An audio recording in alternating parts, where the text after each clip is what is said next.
নমস্কাৰ আৰু স্বাগতম জনাইছোঁ মই মোৰ ইউটিউব চেনেলৰ অন্য এটি ভিডিঅ'লৈ লৈ আহিছোঁ আপোনালোকৰ মাজলৈ এখনি কিতাপৰ এটি অংশ। কিতাপখনৰ নাম হৈছে সুখী জীৱন গঢ়াৰ সাধনা। লেখক ডেল কাৰ্নেগী, অনুবাদক আমিনুৰ ৰহমান। কিতাপখন আদৰি ল'ব বুলি আশা কৰিলোঁ। প্ৰথম অংশটিৰ নাম হৈছে নিজকে আৱিষ্কাৰ কৰক আৰু নিজৰ দৰে জীৱন যাপন কৰক।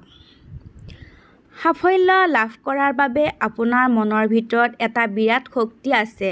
সেয়ে জীৱন যুঁজত অৱতীৰ্ণ হোৱাৰ সময়ত এটা কথা মনত ৰাখিব। আপোনাৰ নিজৰ মনটোক আগতে ভালদৰে জানি লওক। তাৰ পিছত নিজৰ দৰে জীৱন যাপন কৰক।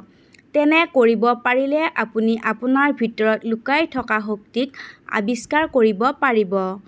আপুনি যেতিয়া নিজৰ ভিতৰৰ সত্তাৰ পৰিচয় লাভ কৰিবলৈ সক্ষম হ'ব, তেতিয়া যি সময়সীমাৰ ভিতৰত আপুনি আপোনাৰ চাহিদা পূৰণ কৰিব বিচাৰিছে, তাত আপুনি সহজেই সফল হ'ব পাৰিব।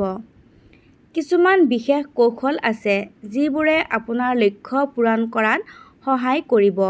কিন্তু আমাৰ বহুতেই নাজানে যে এই প্ৰতিটো কৌশলেই আমাৰ সকলোৰে ভিতৰত লুকাই থাকে। আমি মাথোন তাক বিচাৰি উলিয়ালেই হ'ল।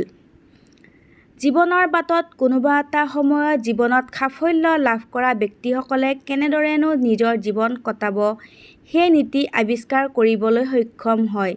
যিমান কম বয়সতে আপুনি এই শক্তিশালী ক্ষমতাৰ সন্ধান পাব, আপুনি সিমান সফল আৰু সুখৰ জীৱন কটাব পাৰিব।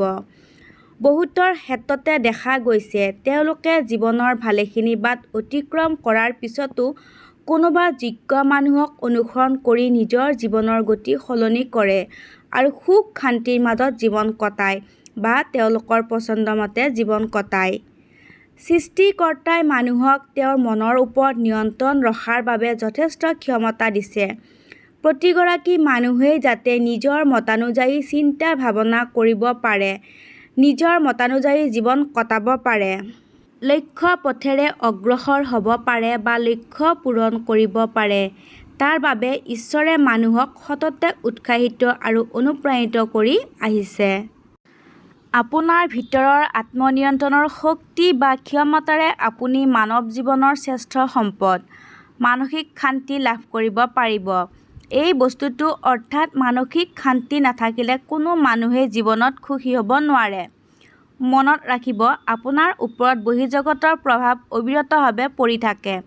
আপুনি সকলো সময়তে আনৰ কাম, চিন্তা, ৰীতি-নীতি, আপোনাৰ কৰ্তব্য আৰু দায়িত্ববোধৰ দ্বাৰা প্ৰভাৱিত হৈ আহিছে।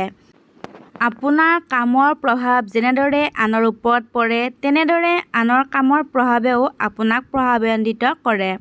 তথাপি এইবোৰৰ মাজেদিয়েই আপুনি আগুৱাই যাব লাগিব। নিজৰ মতানুযায়ী জীয়াই থাকিব লাগিব, নিজৰ মতানুযায়ী চলিব লাগিব, নিজৰ স্বপ্নক সাৰ্থক কৰি তুলিব লাগিব। প্ৰাচীন গ্ৰীক দাৰ্শনিকসকলে কৈছিল, নিজকে জনাৰ চেষ্টা কৰা। জীৱনত সমৃদ্ধশালী হোৱাৰ এইটোৱেই মূল মন্ত্ৰ। আপোনাৰ জীৱনক নিজৰ পছন্দ অনুযায়ী গঢ়ি তুলিব বিচাৰিলে আপোনাৰ অন্তৰ্নিহিত শক্তিক কামত লগাব লাগিব। আপোনাৰ নিজকে আগতে আৱিষ্কাৰ কৰিব লাগিব।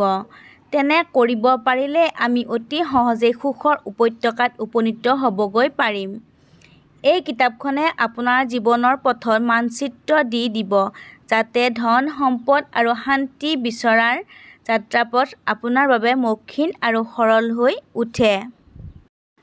এই অধ্যায়ত আমি কি পালোঁ? ১ নম্বৰ, সাফল্য অৰ্জনৰ এক বিৰাট শক্তি আমাৰ সকলোৰে মাজতে থাকে। সেয়ে আগতে নিজকে জনাৰ অৰ্থাৎ আত্মশক্তিক আৱিষ্কাৰ কৰাৰ চেষ্টা কৰক। ২ নম্বৰ, নিজৰ জীৱন-যাপন নীতি থিৰ কৰি লওক। ৩ নম্বৰ, প্ৰয়োজনত নিজৰ জীৱনৰ গতি সলনি কৰক। ৪ নম্বৰ, নিজৰ মনক নিয়ন্ত্ৰণ কৰক। ৫ নম্বৰ, মানসিক শান্তি আহৰণৰ চেষ্টা কৰক। ৬ নম্বৰ, বাহিৰা প্ৰভাৱৰ পৰা নিজকে মুক্ত ৰাখি নিজৰ মতানুযায়ী জীৱন যাপন কৰক। আজিলৈ ধন্যবাদ। আকৌ লগ পাম পিছৰ অংশটিত। তেতিয়ালৈকে চাই থাকিব।